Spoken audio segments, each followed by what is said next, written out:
Bonjour à tous les passionnés de sport et d'histoires inspirantes.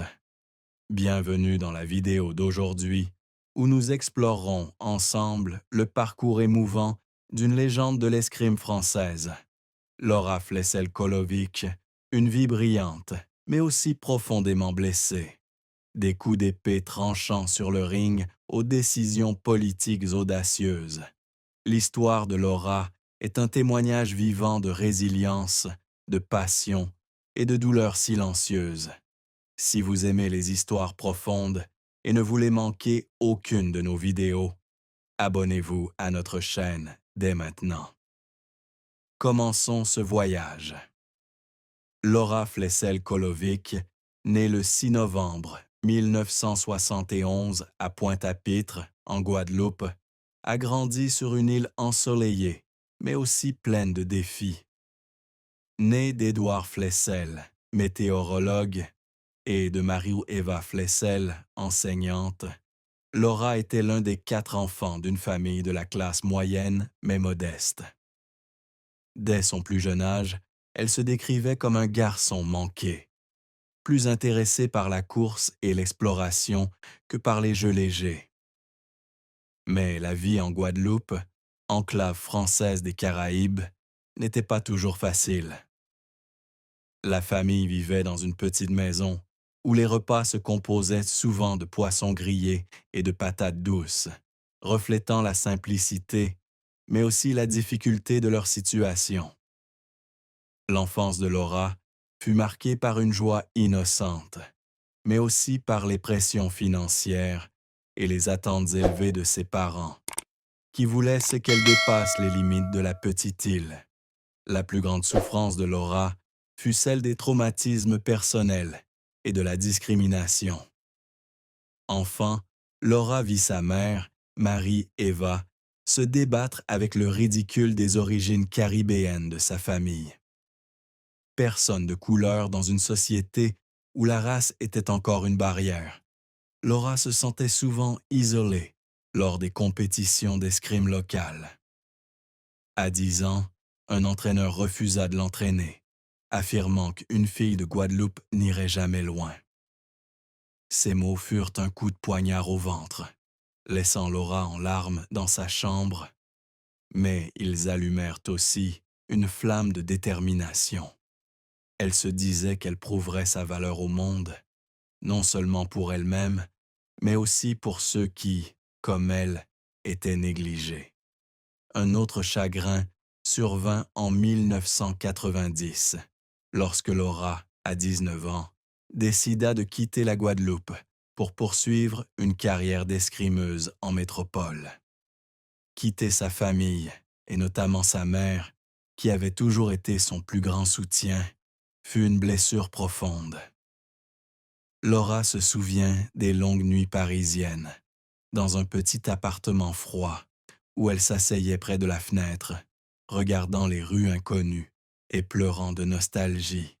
Se sentir perdue dans une grande ville où elle affrontait des regards qui remettaient en question ses origines et ses capacités, la déracinaient.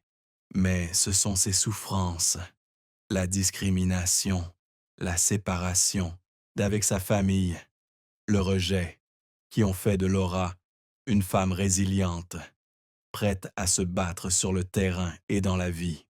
Laura a continué à souffrir de douleurs personnelles jusqu'à la fin de sa vie, notamment lorsqu'elle n'a pas été confrontée à un scandale de dopage en 2002.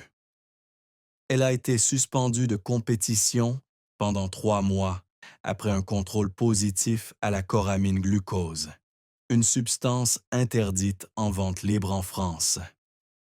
Laura a insisté sur le fait qu'elle ne l'avait pas prise intentionnellement et que c'était la faute des médecins de l'équipe de France, mais le scandale a terni sa réputation.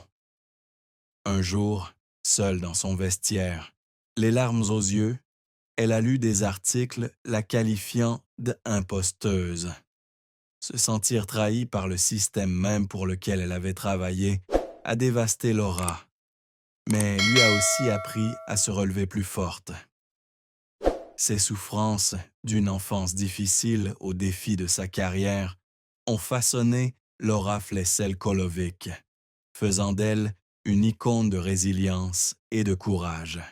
La carrière de Laura Flessel-Kolovic a été un véritable parcours de montagne russe, passant d'une petite fille guadeloupéenne à l'une des plus grandes escrimeuses françaises.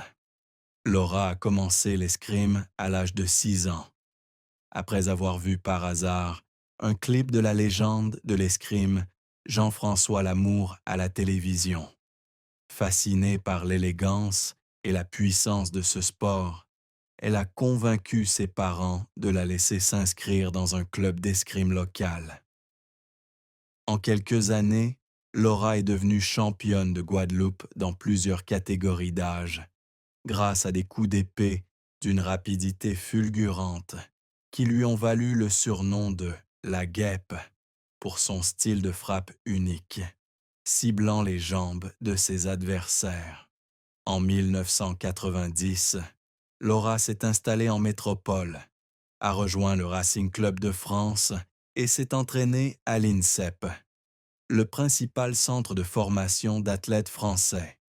Sa première grande percée a eu lieu en 1995, lorsqu'elle a remporté une médaille de bronze individuelle et une médaille d'argent par équipe aux championnats du monde.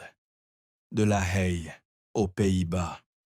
Ce succès lui ouvre les portes des Jeux olympiques d'Atlanta de 1996, où Laura atteint un sommet en carrière avec 2 médailles d'or en escrime individuelle et par équipe. Debout sur le podium, sous le drapeau français, Laura verse des larmes de joie pour la première fois. Elle se souvient avoir ressenti, au son de l'hymne national, comme si tous ses problèmes passés s'étaient envolés. Au cours des années qui suivent, Laura continue de connaître le succès. Elle remporte 2 médailles d'or aux championnats du monde de 1998 à la Chaux-de-Fonds, en Suisse, et une autre médaille d'or individuelle en 1999 à Séoul, en Corée du Sud. Elle domine également la Coupe du monde d'escrime, remportant le titre individuel en 2002, 2003 et 2004. Le succès de Laura ne réside pas seulement dans le nombre de médailles qu'elle remporte, mais aussi dans la manière dont elle inspire les femmes et les personnes de couleur dans un sport jusque-là dominé par les Européens. Elle devient un symbole de diversité, prouvant que le talent et la détermination peuvent surmonter tous les obstacles. Mais la carrière de Laura ne fut pas exempte de pénibles revers. Aux Jeux olympiques de Sydney en 2000, on attendait d'elle qu'elle défende son titre, mais elle ne remporta que la médaille de bronze individuelle après avoir perdu en demi-finale face à la Hongroise Timea Nagy.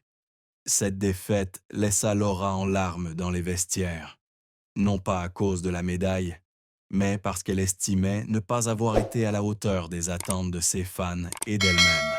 Le scandale de dopage de 2002 fut un autre coup dur, la laissant confrontée aux doutes publics et à la pression des médias. Laura passa des nuits blanches à se demander si elle pourrait un jour retrouver sa réputation. Déterminée à faire son retour, elle remporta l'argent individuel et le bronze par équipe aux Jeux olympiques d'Athènes en 2004, témoignant de sa persévérance.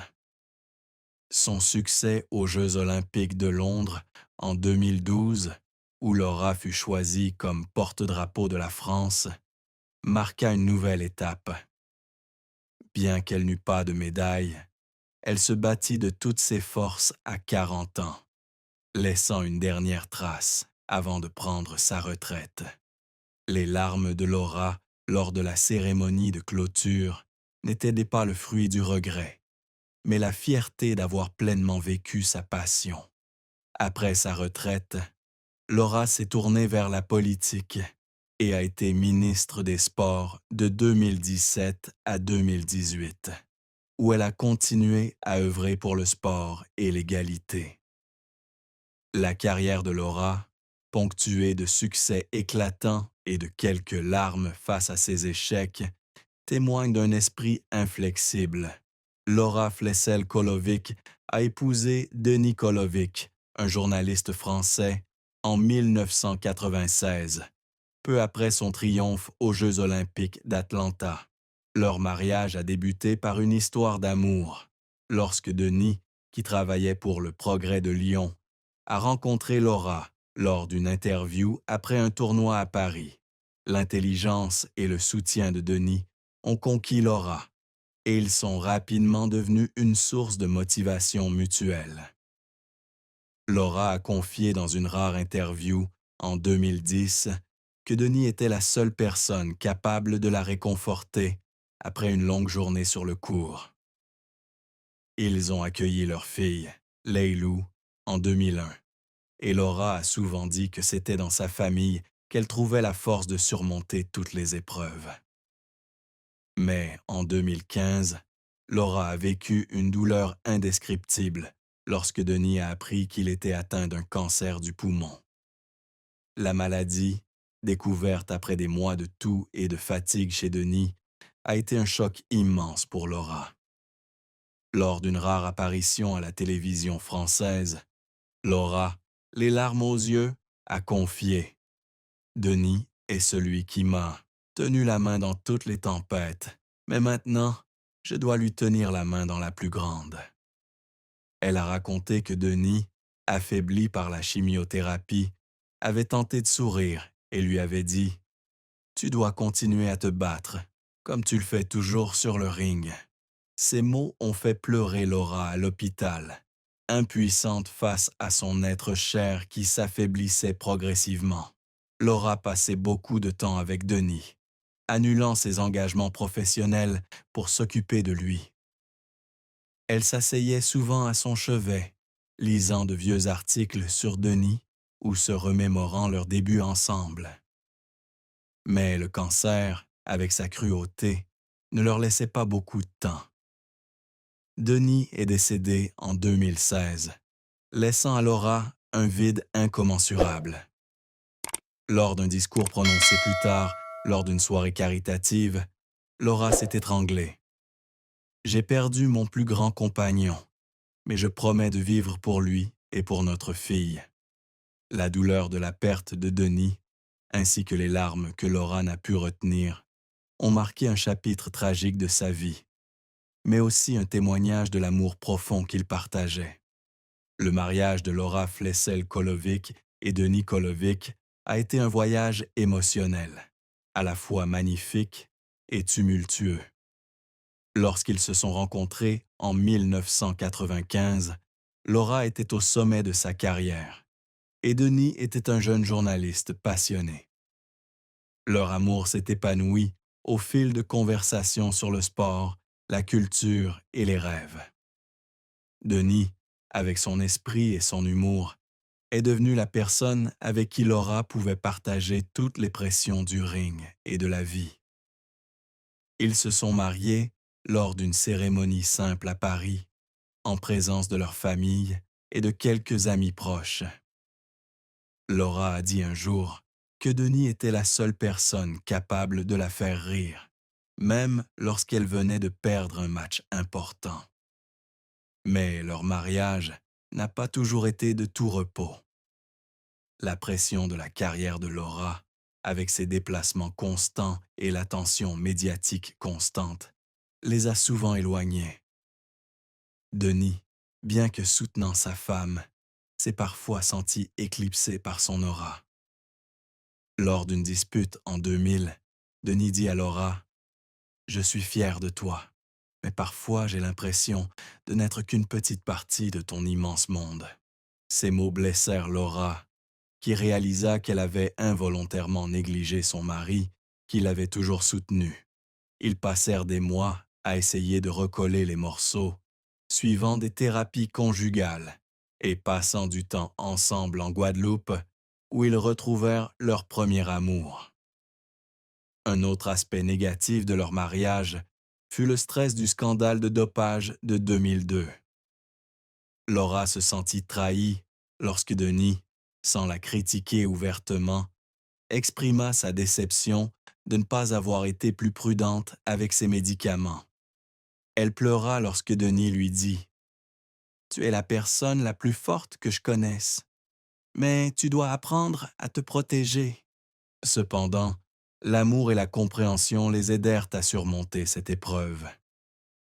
Denis devint le plus grand soutien de Laura dans les années qui suivirent, notamment lorsqu'elle décida de se lancer en politique. Avant de mourir, Denis dit à Laura « Tu t'es battue toute ta vie. Vis maintenant pour toi et Leilou. » Ces mots, pleins d'amour et d'espoir, ont motivé Laura à continuer, même si son cœur était brisé par sa perte. Laura Flessel-Kolovic, grâce à son illustre carrière d'escrimeuse et à son rôle de ministre des Sports, a bâti une fortune considérable, quoique modeste. Durant ces années d'escrime, Laura a gagné de l'argent grâce aux récompenses, au sponsoring et à la publicité.